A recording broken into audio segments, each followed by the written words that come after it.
Hello! First ఒక cup green peas hot వాటర్‌లో 3-4 గంటల వరకు నానబెట్టుకొని, దాన్ని ఎలా స్మూత్‌గా మనం బ్లెండ్ చేసుకోండి. ఇలా స్మూత్‌గా బ్లెండ్ చేసుకోవడం వల్ల ఏమవుతుందంటే, శాండ్విచ్‌లో మిగతా వెజిటబుల్ ఏసి తింటున్నప్పుడు చాలా బావుంటుంది. అవి గ్రీన్ పీసుల్లాగా కనిపిస్తే తగిలితే తినడానికి అస్సలు బాగోదు. తర్వాత ఒక కప్పు క్యారట్ తురుమేసుకోండి. క్యారట్ తురుము క్వాంటిటీ ఎంతని లేదు. అది ఎక్కువ తింటే మనకి హెల్త్‌కి మంచిదే కదండీ! సో, అందులోకి కొన్ని టమాటోలు, క్యాప్సికమ్, కొత్తిమీర, దీంట్లోకి సాల్ట్, జీరా, ధనియాల పొడి, రెడ్ చిల్లీ ఫ్లేక్స్, ఆరిగానో, తర్వాత మీరు కొంచెం కలుపుకున్న తర్వాత దీంట్లోకి బ్లాక్ పెప్పర్ వేసుకోండి ఒక స్పూను. అది మీ టేస్ట్ తగ్గట్టు ఎంత కావాలో అంత వేసుకోండి. తర్వాత ఒక స్పూను నిమ్మకాయ వేసుకోండి, లెమన్ జ్యూస్ వేసుకొని ఇవన్నీ కలిపిన తర్వాత పక్కన పెట్టుకోండి. మ్యాక్సిమం అయిపోయింది. ఇప్పుడు ఒక బ్రెడ్ తీసుకొని 4 వైపులా కట్ చేసి పెట్టుకోండి. కట్ చేయకపోయినా కూడా ఓకే, బట్ తినడానికి అంత బాగోదు.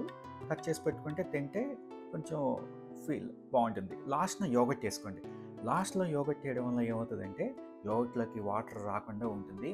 దాన్ని డైరెక్ట్‌గా మనం వెంటనే ఇమ్మీడియట్‌గా శాండ్విచ్ మీద బ్రెడ్ మీద వేసుకొని మనం డైరెక్ట్‌గా తినేయచ్చు. ఇది కిడ్స్ దగ్గర నుంచి పెద్దవాళ్ళ వరకు ఎవరు తిన్నా చాలా హెల్తీ అండి. సో ఈజీగా డైజెషన్ అయిపోద్ది, హ్యాపీగా ఉంటుంది. దీన్ని మార్నింగ్ బ్రేక్‌ఫాస్ట్, ఈవినింగ్ స్నాక్ కింద కూడా బాగా యూజ్ చేసుకోవచ్చు. ఇది జస్ట్ చూసారా ఎంత బాగుందో, చూడడానికి సింపుల్‌గా అయిపోయింది. కొంతమందికి అలా నచ్చదు. నాకు కూడా నచ్చదు. నాకు బేసిక్‌గా నచ్చేది టోస్ట్ లాగా తినడమే నాకు చాలా ఇష్టం. నా దగ్గర వైట్ అండ్ బ్రౌన్ బ్రెడ్ ఉంది. దీంట్లోకి బటర్ వేసి 2 వైపులా నాకు దాన్ని టోస్ట్ చేయడం వల్ల టేస్ట్ చాలా బాగుంటుందన్నమాట. నిజంగా చెప్తున్నాను, బిలీవ్ మీ. దీనికి కొంచెం చీజ్ యాడ్ చేసుకొని తింటే ప్లెయిన్‌గా తినేదానికంట ఇలా తింటే టేస్ట్ చాలా బాగుంటుంది, అద్భుతంగా ఉంటుంది. ఇది మనకి ఎప్పుడన్నా రెడీ టు ఈట్ మనకి టైం లేనప్పుడు, మనకి బిజీ డేస్లో ఒక 5 మినిట్స్ 10 మినిట్స్లో ఇదంతా ప్రిపేర్ చేసుకోవచ్చు.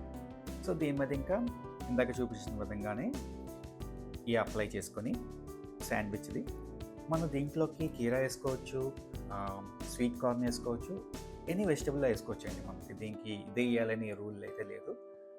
You can do it, anything vegetables you have.